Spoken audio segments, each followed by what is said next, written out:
Gals Can't Be Kind to Otaku has no right being this good.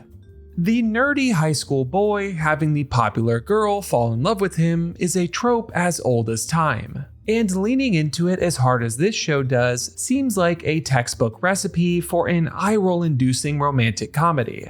Having two popular girls fall in love with this nerdy protagonist, now that's just being ridiculous. And yet, week after week, I find myself having an absolute blast watching this anime.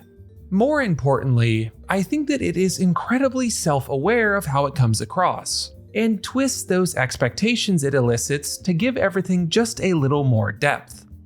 But I'll be honest with you, I see the general consensus around this show, the scores it's drawing on review sites. In a crowded romance landscape, it's blending into the rest of the offerings. Solid, sweet, fun, but not anything to write home about. I'm here to make the case otherwise. Just 6 episodes in, this show has added extra dimensions to common romance anime tropes, been way funnier than you'd expect, and completely changed my opinion on a story structure that I used to really dislike. And if nothing else, the absolute banger of an OP with music from Idol is worth giving it a shot. So let's talk about why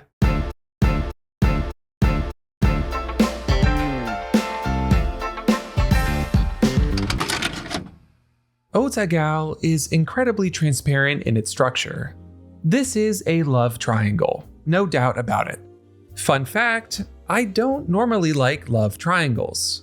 My main complaints are that it often feels obvious who is going to win in the end, and it cultivates a lot of bad vibes between the two characters that are basically fighting over the third.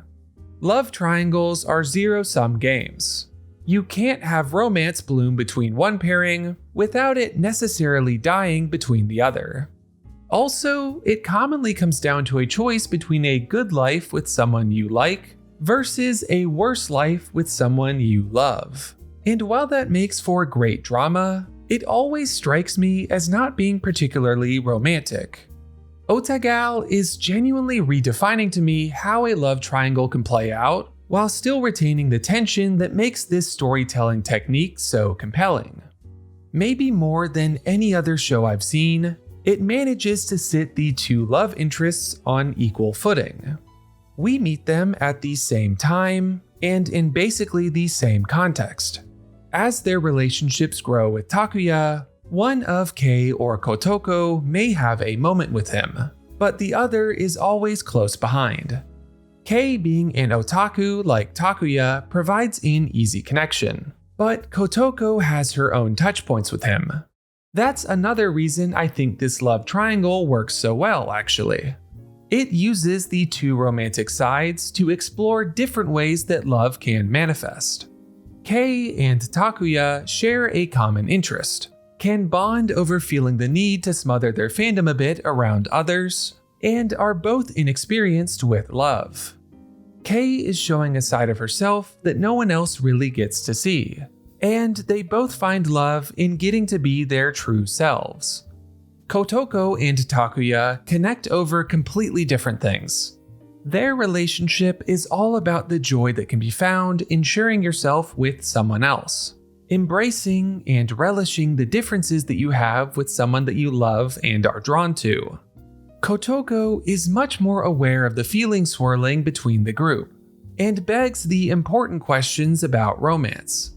The moments where sparks fly between her and Takuya are much more driven by action, or the things we actually say to one another. By revealing different things about love with each relationship, Otagal makes each side of the triangle feel exciting and compelling, equally weighted in the grand scheme of things. Speaking of the triangle, we shouldn't ignore the third side connecting Kei and Kotoko. Equally important to the romance is their friendship. By making them real friends that care about and support each other, this story is able to create a romantic competition that manages to avoid all of the nastier parts of a typical love triangle. Like when they both ask Takuya on a date, The complications of such an arrangement are played for laughs rather than hurt feelings. Even though Takuya is our focal point, we still get to see Kei and Kotoko actually being friends. Kei worries about Kotoko and wants her love for her to be felt. Kotoko can see the feelings brewing in Kei and pushes her towards Takuya as much as she does herself. And maybe most importantly, we get to see all three of our main cast get to hang out as friends as much as we see romantic moments. Kei and Kotoko want to see Takuya grow socially and celebrate him when he does. We get the sense that the three of them would be friends even without these swirling feelings, and that does wonders for keeping the mood charming and fun. This love triangle takes the time to fortify its sides with real friendship, something that completely changes the nature of the trope. The characters in Otagal are also really fun to inspect. They all take a common archetype and add one extra level of twist to it. Kotoko is the popular gal who secretly has a responsible side with her siblings. She seems ditzy but does well in school. You've seen it before. But the story also gives her an emotional intelligence that really adds to her character. I mentioned this earlier, but she is the only one that really sees the love triangle for what it is. When she teases Takuya, she often pushes both herself and Kei at him. Part of that is teasing and encouraging Kei too, but there's a deeper thread there that is fun to pull on. We can feel that Kotoko is also nervous and insecure about love, and isn't sure how to juggle her feelings with Kei's and their friendship. Kei, on the other hand, is the aloof and popular beauty who is secretly a big nerd. I like that she is also a fair bit immature. It lends itself particularly well to comedy, where she completely steals the spotlight, as well as creating a tension between how others see her and how she feels about herself. Finally, Takuya almost subverts expectations in how little he changes. He is a huge nerd for a kid's anime, but he's fundamentally a kind person. I like that he never becomes magically cooler or does anything heroic. Instead, he says what he feels and is trying first and foremost to be a good friend.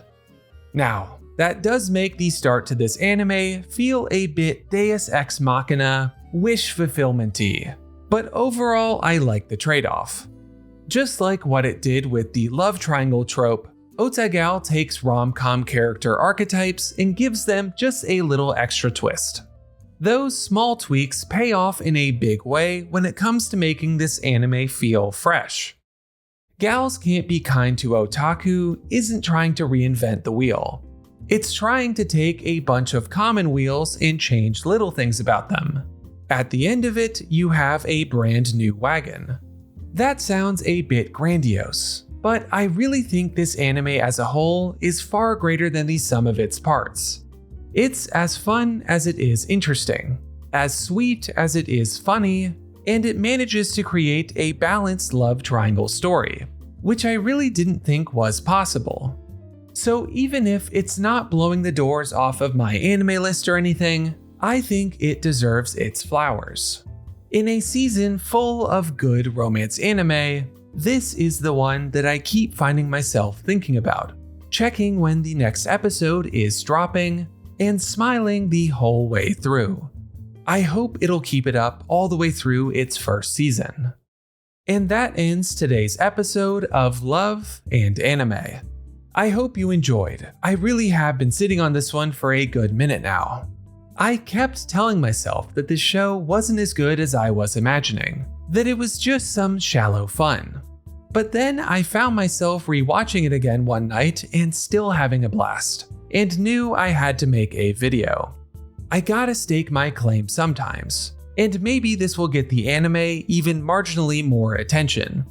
Speaking of, if you enjoyed the video today and like video essays about romance, anime, and romance anime, liking and subscribing helps a ton and will keep you in the loop, as does hitting the hype button on the mobile app. As always, I'm Slam Anime, and I'll see you next time.